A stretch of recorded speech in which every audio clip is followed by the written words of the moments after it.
So let's get started with some introductions about your experiences owning tattoo studios. And the thought is here to give some insights to both studio owners who are seeking to hire tattooers, but also for tattooers and where they should be landing and what they could look for in studios. I'm sure you've probably landed in some less than desirable work environments. But let's just get started so people have a frame of reference of where you're coming from.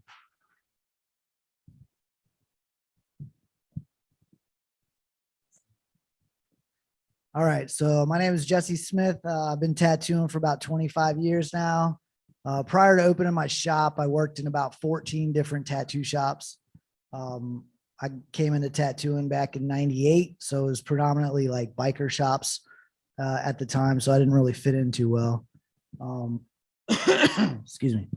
And so throughout those 14 tattoo shops that I worked at, I kind of gathered information on things that I liked about tattoo shops, things that I didn't like about tattoo shops.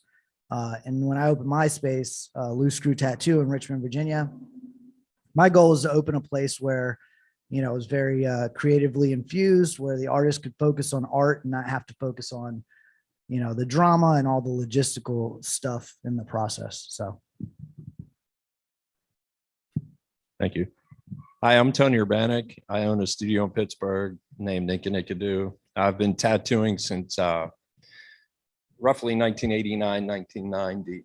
And I started out, there was 3 shops in Pittsburgh, 4 shops in like a 40-mile radius. And to formally get an apprenticeship was impossible. So I started out on my own. I definitely don't recommend that, but I mean, at the time we didn't have the internet or the community embracement as we do today. So, just talking about then as compared to now, things were a lot different. I did get a break in biker shop opened up. It was just a place to work to start. And being 19 years old and fresh in the industry, I was just happy to have that opportunity. I stayed with that shop for, I believe, 3 or 4 years. 94, I opened Ninkaninkadoo in a college town. But it was a rough shop to work in, I want to say that. My mentor used to super glue needles together. I probably shouldn't be saying this, but it was different times back then. I wasn't really, I say mentor loosely because I wasn't really mentored. The things I learned in the beginning were through conventions and not really even talking to other artists in the industry because nobody really tell you anything. Everybody kept their secrets really tight. So we were kind of left to fend for ourselves. Moving forward, when I opened my studio and branched out on my own, I moved into a college town, and like Jesse said, my vision was to make it a progressive studio with an environment to make everybody comfortable. Not only my clients, but my artists. I wanted a large, bright, spacious, open, calm environment, because the environment I came from was very uptight. It was there were a lot of shady things happening that just didn't align with my lifestyle, and I just didn't want to be a part of that. So that being said, it gave me a different vision at the time. It's roughly 95. So moving forward, I've always tried to make my studio a place where people can just be themselves and be accepted for the kind of art they do. Like, yeah, we want high level art, but we understand that it's a lifelong process to get better. So I don't put myself in a studio as the figurehead, maybe on the business level, but as an artist level, I'm just another artist in a mix with a bunch of other artists who work together to try and make each other better and try to advance. As far as like the topic is what, hiring and creating a space for That is the I don't wanna- topic. I don't wanna get off We're beaming point. in with Renee. Renee, could you turn your phone sideways? I thought I did. This way. Your sound is definitely working. Okay, cool. You're sideways. Hey guys, what's going on? Hey Tony. Hey Jesse. What's up? Okay, how about that? Makes it a little bit better here. Feel weird holding this thing. Sorry everyone, I'm kind of snowed in. Hopefully it'll melt so I can fly out at like 5 today. But we shall see. Okay, it seems like it's working. Everyone can see you. Everyone can hear you. We could hear everything. Everything's working, right? Awesome. So Renee, thanks again for joining us.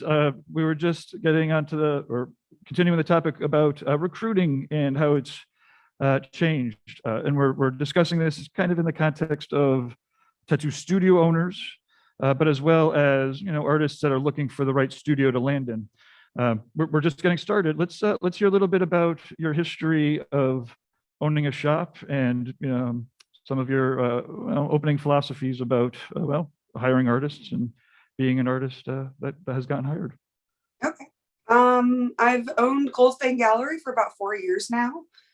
We went through the pandemic and it's not necessarily a walk-in studio.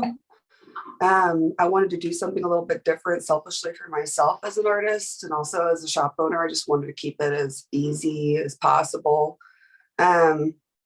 So I do feel like when I hire people, they have to have a certain amount of criteria met to be able to not only, withstand like with their own clientele, but also like self-motivating in the sense of their own marketing and things like that. So before that, I've been tattooing for now this month 16 years.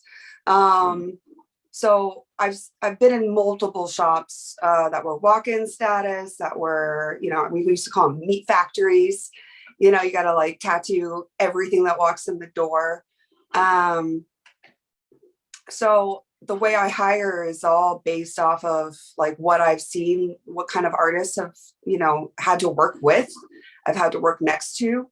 And I, especially being like a smaller, nicer person, you really learn what kind of artists that you don't want to be around, and you really see what kind of like poisons the well. And I hate to be so like blunt about that, but there are still a lot of people in this industry that, used to kill people for a living and art saved them. So you kind of have to make sure also that they can mesh well with the staff that you already have, because if you have a good staff, you don't want to, and I'm sorry, that's my coffee maker. It's going, it's happening.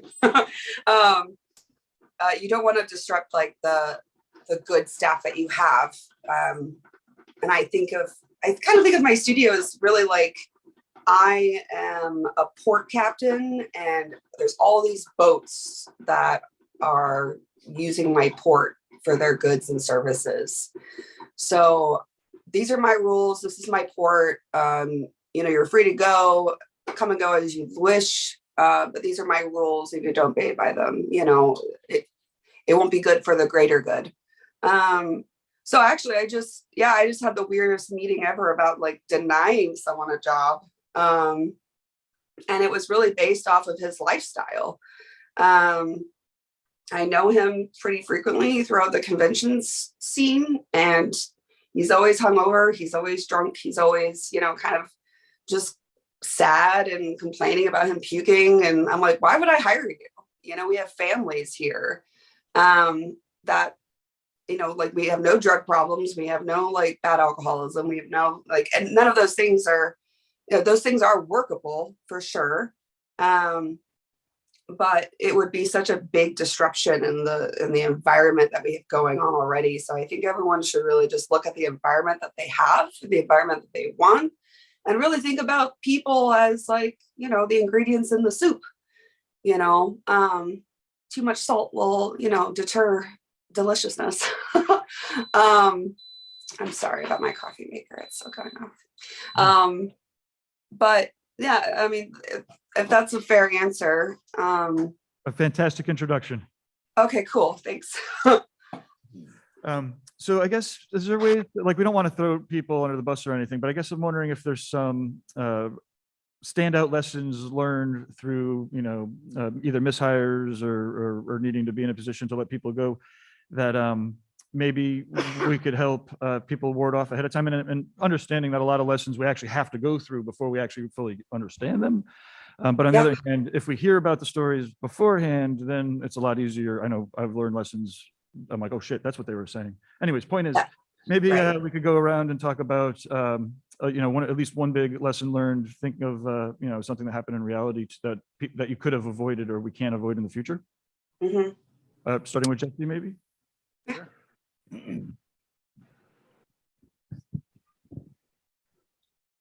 I've had a ton of people come through my shop throughout. I've had the shop for about 11 years now. And what I've noticed is that, as a shop owner, one of the more important things for me is just to try to make sure that you have all your boundaries outlined, what you expect from the artists who are working at your shop, and then also understanding what they expect out of you as a shop owner. And when I first opened the shop, I just kind of, in my mind of ignorance, just assumed that everybody was on the same page as I was. So I was always, when I first opened the shop, my goal was, kind of like Tony's, to make a place where it was all about the artists. And then I started realizing that the artists didn't have the same idea of customer service or quality of customer service that I did. So then I started trying to get involved in that, because the shop was getting a lot of bad reviews because people weren't getting back to them or just not giving them the service that, that they deserved. So it ended up becoming this juggling act of trying to keep the clients happy and then keep the artists happy at the same time. And then also try to keep myself happy in the quality of the business. I feel like I'm kind of segueing here. So I guess the question is talking about like artists that we've hired and the issues there. And one of the things that I've also tried to do with every situation is anytime an artist leaves, I try not to just blame it on that artist and say, oh, they were this or they were that.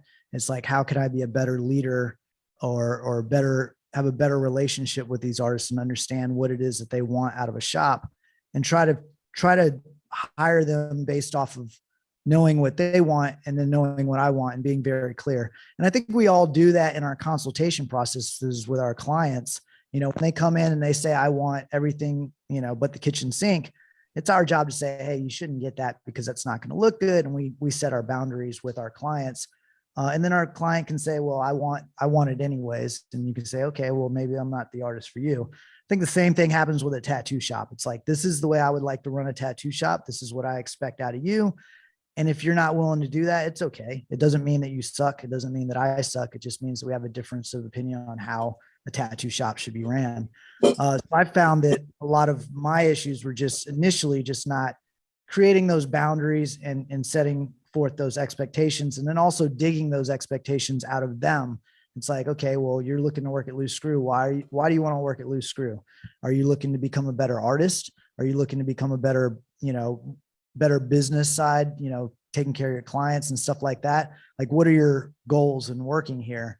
And then I say, this is what I would like from you as an artist working at the shop. This is what you can expect out of me. I'm going to make sure that all the rent's paid. You don't have to worry about the lights going out. You know that we're going to treat your clients with respect, et cetera, et cetera. So all my problems with artists, since I've opened the shop, have just been more with just not communicating my expectations and having them communicate them back, or even me digging that out of them.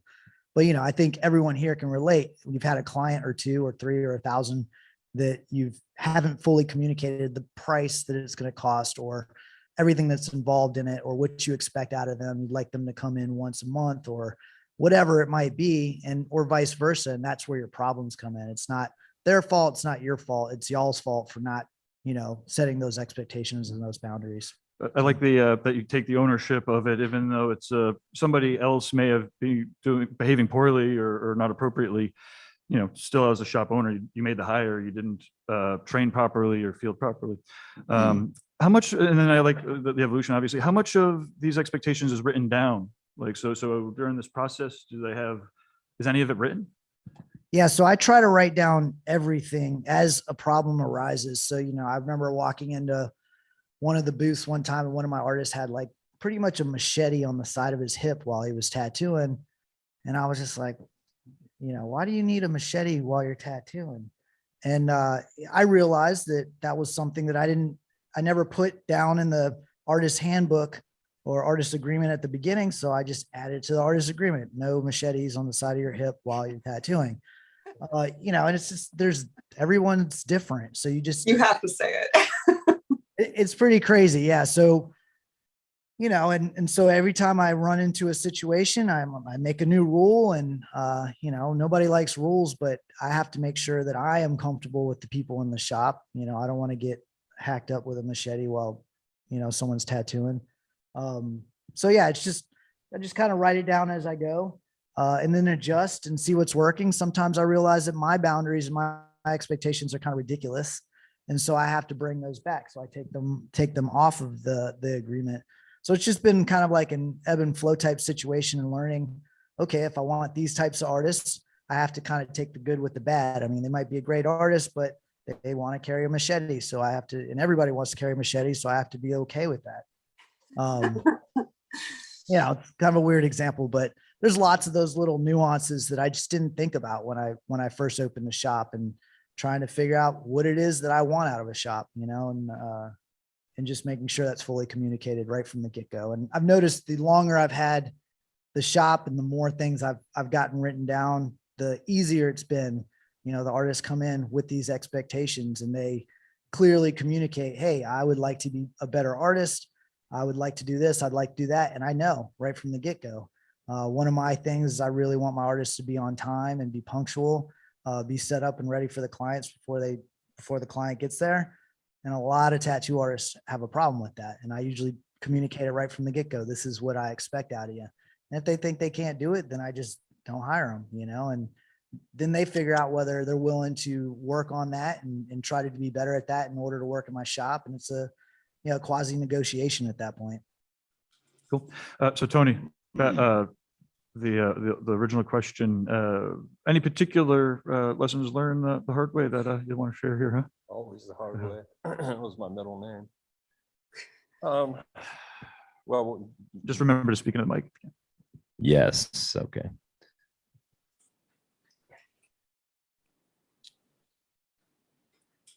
I'm trying to figure out a proper way to phrase this without involving names and details. But recently, in the past few months, I had a hiree who came from out of town. He did exceptional work, who had multiple decades in the business, family man, no problems with drugs, no problems with alcohol. Had a problem with running his mouth on Facebook and Instagram about his political views,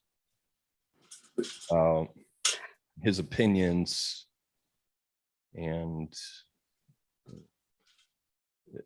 things that don't align with my family in particular and with this society. He'd spent a year working in the shop contributing. And he was generally a good guy. So it was difficult for me to make a decision on whether to defend or, well, it wasn't difficult actually, but it's hard to, for wording's sake, cut off someone's head after you spent a lot of time with them and got to know them on a personal level. I did not know these things were happening, but when these situations arise and it's brought to your attention, I think that the shop takes the hit harder than the person involved, that the person that created the problem. Shop reputation is important to me when you're competing with 200 other shops in your city.